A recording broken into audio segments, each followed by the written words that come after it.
दोस्तों धुरंधर मूवी जो है 5 दिसंबर को सिनेमाघरों में लगने वाली है, लेकिन रिलीज से पहले ही इस मूवी में काफी सारी दिक्कतें हमको देखने को मिली, जिसकी वजह से ये जो मूवी है और भी ज्यादा चर्चे में रही। और हालांकि इसके गाने वगैरह जो है वो भी बहुत ही ज्यादा कमाल के हैं और बहुत सारी चीज की कमाल के, लेकिन कुछ कंट्रोवर्सी भी इस मूवी में रही। कभी रणवीर सिंह फंसते हुए नजर आए कंट्रोवर्सी में, कभी ये मूवी के कुछ और किरदार। लेकिन इस वीडियो में हम इन सब चीजों के बारे में बात नहीं करने वाले, हम बात करेंगे थोड़ी सी अलग, यानी कि जो धुरंधर मूवी में आपको कैरेक्टर नजर आ रहे हैं जैसे रणवीर सिंह और अर्जुन रामपाल, आर माधवन, ये सारे जो कैरेक्टर हैं वो किस बंदे का रोल प्ले कर रहे हैं इस मूवी में।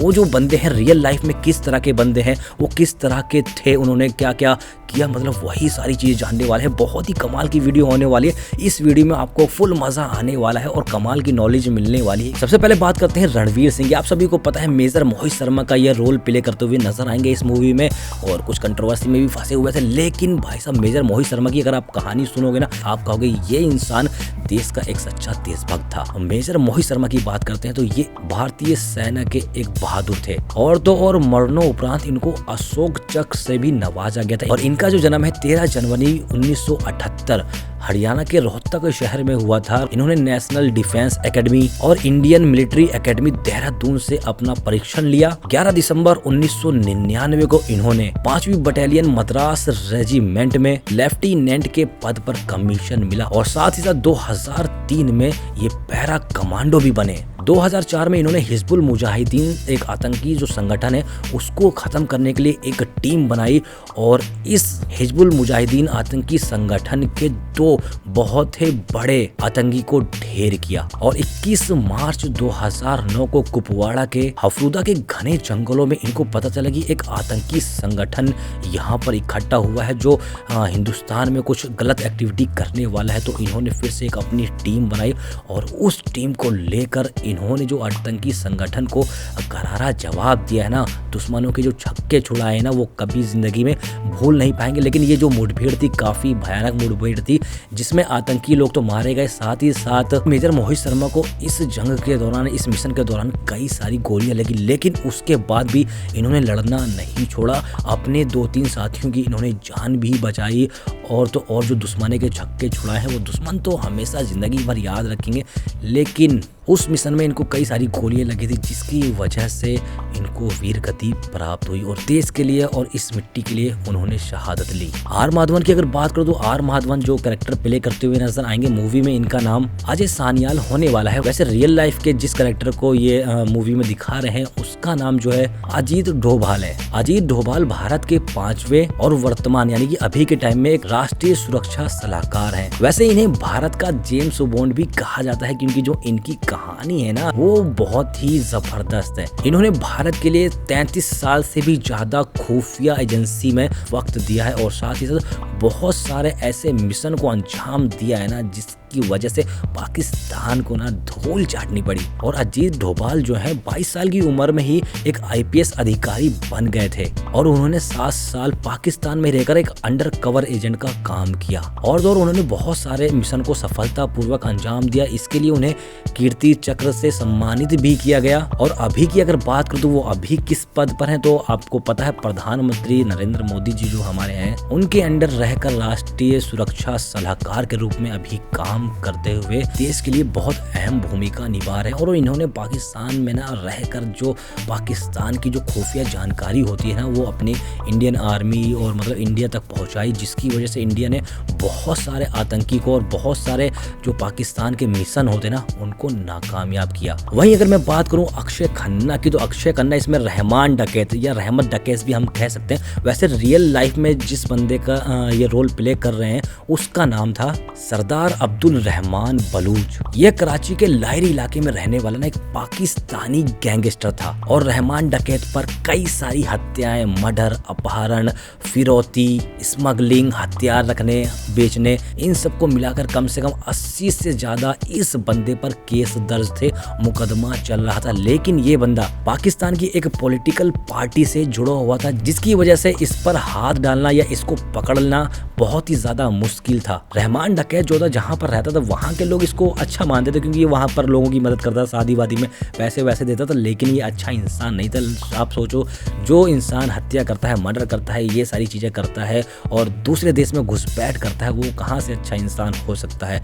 जब ये 13 साल का था तो 13 साल की उम्र में ही इसने जुर्म की दुनिया में दस्तक दे दी थी, वहाँ पर अपने कदम जमा लिए थे। इसने 13 साल की उम्र में ही एक बंदे को चाकू से मारा था। साथ ही साथ सुनने में तो ये भी आता है कि इसने अपनी माँ को भी मारा था, क्योंकि इसको पता चला कि इसकी माँ जो थी किसी एक राजनीतिक संगठन से जुड़ी हुई थी, तो इस वजह से इसने अपनी माँ को भी मार दिया था। हालांकि रहमान डकैत का जो सामना है पुलिस वालों से कई बार हुआ, लेकिन ये कई बार बच गया था और 2-3 बार इस बंदे को जेल में भी डाला गया, लेकिन वहां से भी ये बंदा रफू चक्कर हो जाता है, क्योंकि जो इसकी पकड़ थी वो बहुत ज़्यादा अच्छी थी। पॉलिटिकल पार्टी से बहुत ज़्यादा अच्छी पकड़ थी और लोग इससे डरा भी करते थे, क्योंकि इसके पास असला बारूद, मतलब बहुत अच्छी पकड़ होती है। जिसके पास पकड़ होती है वो कहीं ना कहीं से सोर्स वगैरह लगा ही लेता है। लेकिन एक बार इसका सामना होता है किससे? एसपी चौधरी असलम से। एसपी चौधरी असलम कौन है वो भी मैं आपको बताऊंगा और उनकी कहानी क्या है वो भी मैं आपको बताऊंगा। रहमान डकैत 9 अगस्त 2009 में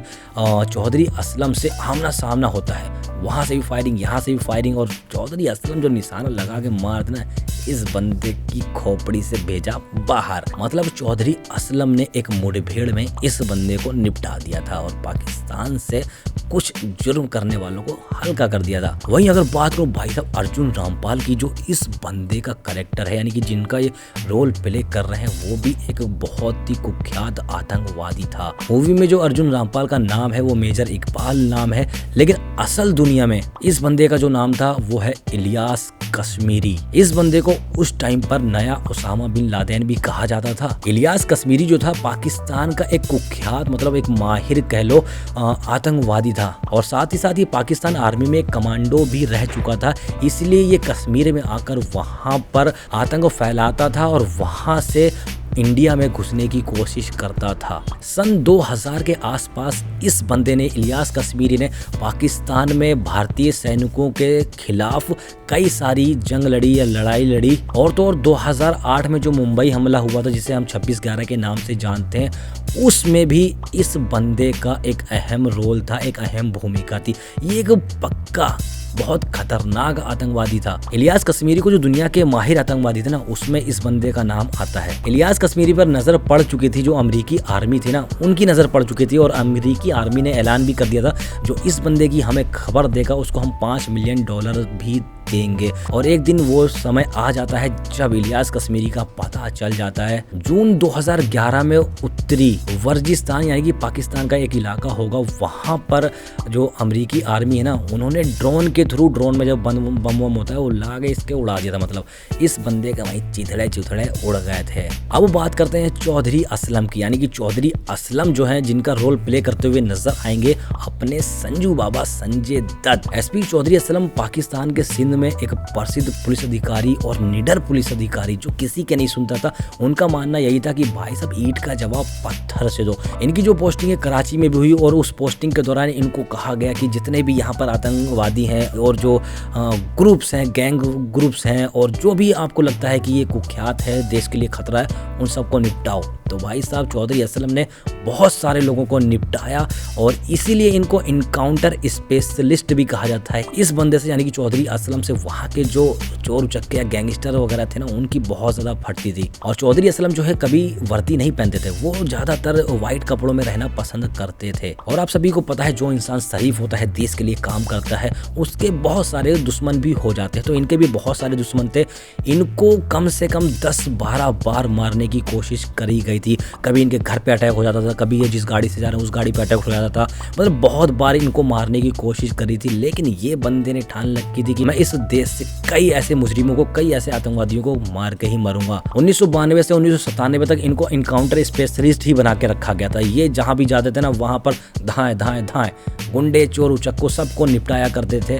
लेकिन जो ये किसी की सुनते नहीं थे, ये किसी के रूल फॉलो नहीं करते थे, तो इसी वजह से ना इनको निलंबित भी कर दिया था। कुछ टाइम तक इनको अपनी ड्यूटी से हटा दिया गया था, लेकिन 2004 में फिर से इनको लेके आया गया था और फिर से उनका वो रुद्र रूप देखने को मिला था। तब इनकी नियुक्ति की गई थी लाहौरी टास्क फोर्स में। ये उसके लीडर हुआ करते थे और लाहौरी में जितनी भी गतिविधियां होती थी, गैर कानूनी गतिविधियां होती थी, उन सब पर ये नजर बनाकर ठाई ठाई टपकाते रहते थे। हालांकि 9 जनवरी 2014 को कराची के लारी एक्सप्रेसवे पे एक ब्लास्ट में इनकी जान चली गई थी। लेकिन ये चौधरी असलम जो थे पाकिस्तान के लिए एक बहुत ऐसे अधिकारी थे जिन्होंने बहुत ही अच्छे मिशन को अंजाम दिया था। तो दोस्तों हमने सभी धुरंधर मूवी के कैरेक्टर के बारे में जान लिया है कि रियल लाइफ में वो किस हिसाब के बंदे हुआ करते थे, और अब देखना यह है कि कैसे वो जितने भी कैरेक्टर हैं अपनी मूवी में कैसा रोल प्ले करते हैं और क्या क्या चीज़ें दिखाई जाती हैं और किस तरह दिखाई जाती है। क्या ये जो धुरंधर मूवी है वो हिट होने वाली है, कमाल करने वाली, बॉक्स ऑफिस पर